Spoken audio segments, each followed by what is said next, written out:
Hello, welcome to the sideboard here at the StarCityGames.com Modern Open in Indianapolis. I'm Nick Miller alongside two-time Open champion Korey McDuffie. How you doing, sir? Not bad. How's it going? Now, you're a guy that plays a bunch of different decks. You know, people think of Korey McDuffie as like a control player, but we've seen you win with, a Tarka Red. Yeah. You've tried your hand at a bunch of mid-range decks. Today, you're playing Dredge. Yeah. And Dredge is a deck that kind of popped back up into the, the ether here now that we've had some new cards from Shadows over Innistrad. Yeah. And it's kind of rejuiced the Dredge deck in Modern. Talk about your build and why you're playing it, then we'll go over some of the cool cards and interactions that we have going on here.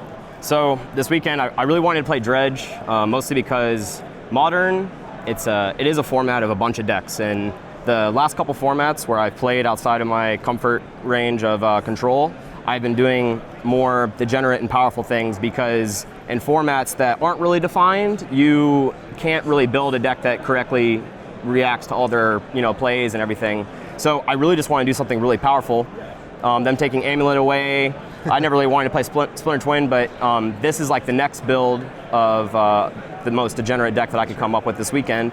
And there are a lot of Dredge decks here, but I think that my deck may be a little bit better because I try to combo off on turn 1 or turn 2, whereas I feel like everyone else is comboing off on turn 2 or turn 3. Right. You have a much more explosive build of the deck than we've seen. A lot more people trying to grind it out. Yeah. You have a very fast deck, We've got the interaction, of course, all the Dredgers, and then you have Bloodghast, Narcomoeba, Vengevine, and now the new prized Amalgam. Yeah, Amalgam turned on the whole deck, yeah. But you also have a bunch of other things that enable you to go a little bit faster here. Take us through, the Neonates and the Wild Cantors and all the other crazy stuff going on here. The most important thing to note about my deck is I play 12 lands, and playing 12 lands, you're not really favored to draw one in your opening hand, probably like about 70% chance to draw a land or something like that. But I already do have to mulligan a lot as the deck is, because I do need to kind of have a certain combo in order to get my interactions going. And in order to get those interactions going, there's tons of 2-card combos that we can try to get. Having 16 creatures that are able to actually do something by dredging your deck kind of like makes this work. So I don't think this deck really would have been viable without the Amalgam. But pretty much my build, I try to go off on turn 1. The Neonate turns on most of the Dredge deck too. I'm saying Amalgam's really good, but the Neonate is actually really good because Vengevine is one of the more powerful cards that we can get into our graveyard and abuse. The Neonate, since it costs 1, we can play something else on turn 1, like Faithless Looting, or even hold on to the Neonate. Today I had a hand where I opened double Neonate Vengevine, and I didn't have a Dredge outlet. And I just kept that hand because I can just go turn 2, cast Neonate, discard Vengevine, play Neonate, get back Vengevine, and I'm just kind of just attacking for 4 on turn 2. I haven't really lost any cards. I -1'd off the Neonate. Or no, I guess I make up for it because the Vengevine comes back in. But I don't really there's multiple times where I can kind of play that kind of game where, we're playing Modern, we're supposed to be doing powerful stuff. Sometimes playing a 4/3 haste on turn 2 is good enough. Sure. But today, I even had a game, I mulled a 5. And if you want to read that card. Sure. Now this is a 1 with nothing's a card we don't see a lot. Of course, it's a Kamigawa card, so it's doing some wonky things. But so it's really funny because I was playing more copies at first, but I don't really want my Dredges to be bad. It's really the only reason why I didn't want to play more. But there's a lot of cards that interact well with 1 with nothing, and that's the Gitaxian Probes. I played 2 Gitaxian Probe and 4 Street Wraith. You can go turn 1. Gitaxian, or play your land, or don't if you're holding Bloodghast. Well, I guess you need to in order to play the 1 with nothing, but you can 1 with nothing after you have Gitaxian Pro'd them, and in response, cycle Street Wraith, in response, 1 with nothing. Discard my Troll, resolve, Street Wraith, Dredge, Gitaxian Probe, probably will hit another Dredge, and really, right there, all I need to do is mill a Narcomoeba and some Amalgams, and if I go turn 1, 2 3/3s and a 1/1. That's pretty good. And off to the races after that. Yeah. And that's really all I'm trying to do. This deck. I think a lot of people, their hate is really slow. Rest in Peace. I'm gonna try to kill you before you play Rest in Peace. If you spent your turn playing Rest in Peace and I already have 7 or 8 power in play, you're gonna need a good kind of follow up after that. So. Yeah, I really like the format was defined, a lot of green-black decks, kind of just playing fair and slow, turn 2, turn 3 stuff, and I just felt like Dredge was a little bit faster, this kind of build. Yeah, we saw that with Amulet back when it was popular. it folded to Blood Moon a lot, but it was so fast that when you had your good hands, it didn't matter if they had the hate card. So that's kind of what you're going for. You're just looking to shoot the moon, get all your dredgers out, have a bunch of power in play, and then go from there. Yeah, I've seen tons of builds of Dredge. Like, I was actually really upset because earlier this week I felt really ahead because I've been working on this deck all week, and then on my way here yesterday I read like 4 or 5 articles that people posted about Dredge, like no, stop, because now I felt like people were going to be ready for me. But I don't think that people were playing the right cards to hate this build, which is why I kind of this is also just more of an experiment for Charlotte because I'm practicing for Charlotte, but it was good getting to see what kind of percentages this deck puts up.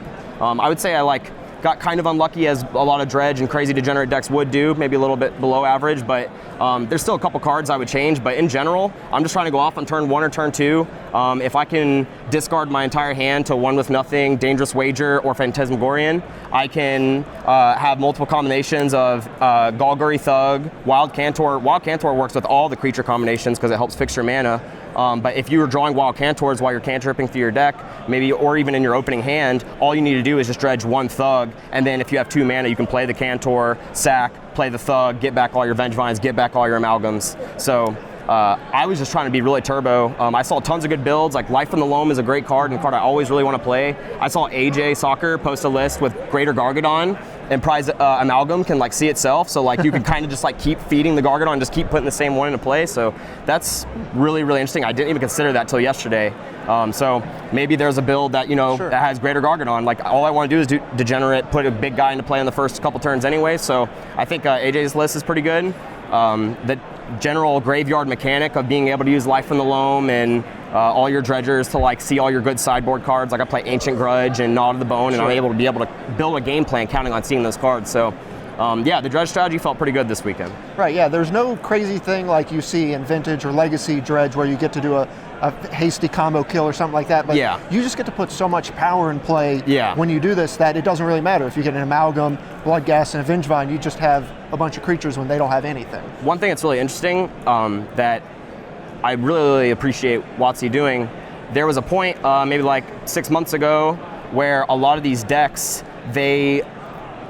you couldn't bring back any of the combo cards because they don't really want combo in the format. Sure. But also they didn't want maybe blue to be too good because I know they were tiptoeing around bringing back Jace and Visions. But when they changed the mulligan rule, that actually helped out all combo decks a little bit, and that was the most perfect way I feel to adjust the format to give combo a little bit more of a chance. Because not only is the Scry just great, obviously it makes mulligans better. This deck is already a deck that can mulligan aggressively, and me being able to count on my Scries allowed me to play stuff like 12 lands and more degenerate combos and just play 6 cantrips that are Gitaxian Probe and Street Wraith. So yeah, I really like that I can mulligan aggressively in a 15-round tournament. I'm going to get unlucky sometimes, so I want to be able to mulligan, and I was really happy they did that. So you mentioned your sideboard earlier. We'll break through it real quick. Yeah. A bunch of Ancient Grudges, a bunch of Gnaw the Bones, pretty things that you get utility from the graveyard. Yeah.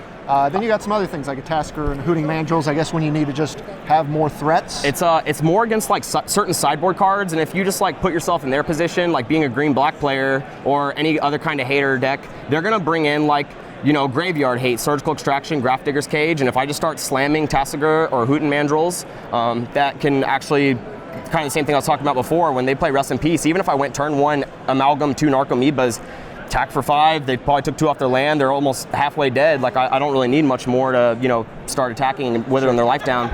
But Tassiger and Hooting Mandrills, they both cost 1, and that's the most important part about my deck. The Wild Cantors, if I ever draw a Wild Cantor with one of them and have Vengevines, easy, just put them all into play. Combo. And they're 1 mana, so also I've shrunk Tarmogoyf today because my deck's 40 creatures, so I just got rid of the couple sorceries, and Tarmogoyf was a 1/2. I actually really like these cards. They can't get Abrupt Decayed, which they're hopeless. If they don't draw a bunch of paths, if they draw, they don't really sideboard too many cards against us because their deck is not really built for these kinds of decks. Right. So these cards are actually really good against stuff like Lightning Bolt and Abrupt Decay. So I actually like Hooting Mandrills and Tasker a lot. Yeah. Got some Leyline in the Voids for opposing graveyard strategies. Yeah, I'm mulliganing a lot anyways and can operate off 1 or 2 cards, so Leyline is great for the mirror, and I played against Living End, so it's good against them. And decay, extra force that goes along with the decays and the Golgari charm. Any deck that I'm probably gonna have to try to kill them on turn 3 or turn 4 might get stepped on by some hate. But also I really hate getting pathed and ghost quartered, and kind of had a plan of holding onto the Cantor in my hand to be able to get back my Vengevine. I'm just trying to draw one of my 1-drops or maybe another land so I can dredge back a Golgari Thug. But I actually really like bringing in the forest for the ghost quarter, just so I don't can't completely play. So. All right, well, wrapping up, you said you kind of have some ideas going forward how to switch it up. Have you thought about that? The concept I feel like is correct. I feel like that I do want to try to go off on turn 1 or turn 2.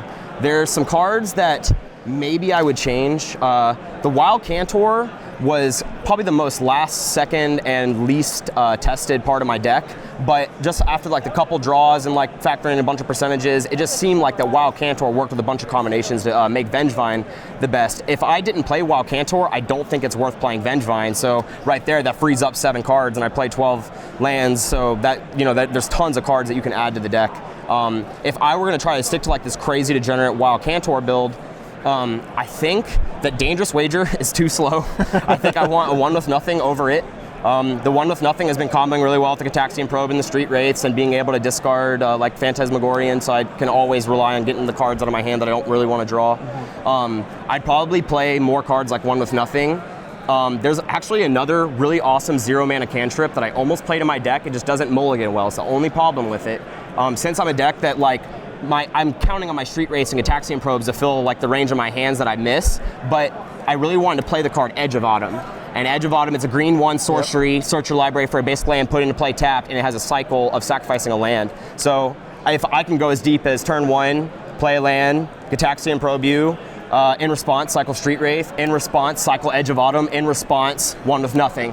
And I get tons of draws, tons of dredges. There's no way I'm not going to end a board with a couple of Amalgams and a couple of Narcomoebas. And then off the top of my deck, if I draw a land, I get to play the Bloodghast. Yeah. Dakmor Salvage, I really wanted to play, but it doesn't work well with mulligans. It doesn't turn on any of the cards that I can cast. That's why I have to play all the pain lands or whatever you want to call them. But yeah, probably just stick with the same concept, maybe take out the wager. The sideboard cards are also kind of weak. I would say Ancient Grudge, maybe I shouldn't have played so many. I had the Abrupt Decays already, so I kind of wanted another threat like Tassiger or something that gets around Cage, Rest in Peace, while progressing the game state aggressively. So. All right, we're off to a pretty decent start here in Indianapolis. So thanks for joining me here in the sideboard. No problem. Stay tuned to StarCityGames.com all weekend long for the action here in Indy.